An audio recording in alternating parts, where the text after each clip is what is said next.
હાલો, મારું નામ છે શૈલેષભાઈ બટુકભાઈ, ગામ છે દૈયા, ગોંડલ તાલુકો, અને જસદણ બનાવે છે ચોટીલા રોડ ઉપર ભાવિનભાઈ મનસુખભાઈ મિસ્ત્રી, ત્યાં બનાવે છે આ સનેડો, અને જય અંબે ફેબ્રિકેશન, અને ત્યાં આપણે કામ બહુ સારું આપે છે.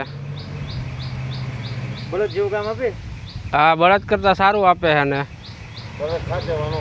બળદ હાચવવા ન પડે. સસ્તું કેટલું પડે આ કાલવામાં? અકાલવામાં બહુ સરળતા પડે છે આમાં. 1 લીટર 4 વીઘા હાલે. મારું નામ બાવનજીભાઈ ડાયાભાઈ સોલંકી, મારું ગામ દૈયા, તાલુકો ગોંડલ, જિલ્લો રાજકોટ.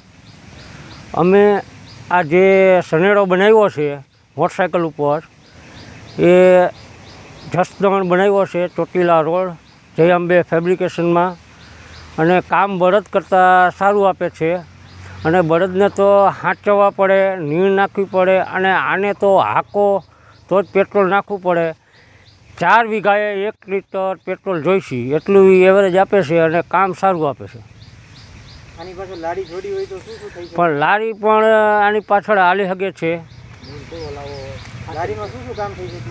ખાતર છે, મકાઈ છે, જે કંઈ બીજી વસ્તુ લઈ જવી હોય, કંઈક લઈ જવું હોય તો લઈ શકે, સાથી લઈ જવું હોય તો લઈ શકે, કે ગમે તે વસ્તુ ખેતી ઓજાર માટે લઈ જવું હોય તો લઈ શકાય. લાલજીભાઈ નાથાભાઈ સિંધવ, ગામ દૈયા, તાલુકો ગોંડલ, જિલ્લો રાજકોટ.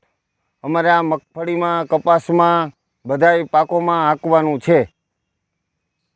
ઉપયોગમાં લેવાના? મગફળીમાં ઉપયોગમાં લેશું, કપાસમાં લેશું, મરચીમાં લેશું, બધે લેશું. કઈ કઈ જાળીમાં ઉપયોગમાં લેશું? 30ની, 36ની, 28ની. બીજા ક્યાં ક્યાં પાકોમાં? મગફળીમાં, કપાસમાં, મરચીમાં.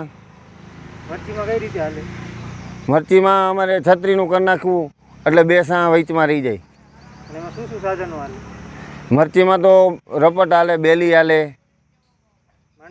માંડવીમાં તરખા ચાલે, પાટલિયા. મારું નામ બાવનજીભાઈ ડાયાભાઈ સોલંકી, ગામ દૈયા, તાલુકો ગોંડલ, જિલ્લો રાજકોટ. અમે આ જે બનાવે છે જસદણ જય અંબે ફેબ્રિકેશન, ચોટીલા રોડ ઉપર બનાવે છે. ને અમારે આ મગફળીમાં, મરચીમાં બધે હાલે, અને અમે હાંકી લીધું છે. કામ કેવું આપે? કામ બહુ સરસ આપે છે. શું શું કામ આપે? મગફળીમાં હાલે, મરચીમાં હાલે, 36ની જારીમાં હાલે, 30ની જારીમાં હાલે છે. પછી આપણે ઓળણીથી આમાં વાવેતર કરવું હોય? હા, તો આમાં થઈ શકે. ઓળણીમાં વાવેતર થઈ શકે છે. માંડવીનું, ક્યાં ક્યાં પાકવાનું થાય? માંડવીનું છે, સોયાબીન છે. પછી આમાં ખાતર ઓરવું હોય તો ઓરાઈ જાય? હા, ખાતર એ ઓરાઈ જાય. તમે શેમાં ઉપયોગમાં લેવાના છો? અમે સોયાબીન વાવવાના છે, મગફળી વાવવાના છે, ખાતર વાવવાના છે. સનેડો લેવાનો કેમ વિચાર કર્યો? કે હળવું આવે, અને જેથી કરીને ખેતરની અંદર વાળવામાં કે ટોળ ન બેસે એના માટે. બીજા આના શું શું ફાયદા? બીજા ફાયદા, જે પાછળની જે હાઇડ્રોલિક આવે એ ઊંચું થઈ શકે, ન્યાન્યા વળી શકે, અને પાકની અંદર નુકસાની ન થાય. બળદ રાખવાનો. સનેડામાં કઈ કઈ સિસ્ટમ આવે છે? આમાં જે પાછળની સિસ્ટમ છે, જેટલું બેસાડવું હોય એટલું બેસે, અને જેટલું અધે રાખવું હોય એટલું રહી શકે. Reverse gear? રિવર્સ ગિયર આવે છે.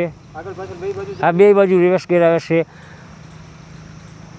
બળદ રાખવાની જરૂર પડે આમાં? ના, આમાં બળદ રાખવાની કાંઈ જરૂર ન પડે. બળદ જેવું જ કામ આપે? બળદથી સારું આપે એમ. સારું, બળદ કરતા ટૂંકી જમીનવાળા પોસાય? હા, ટૂંકી જમીનવાળાને પોસાય એવું છે.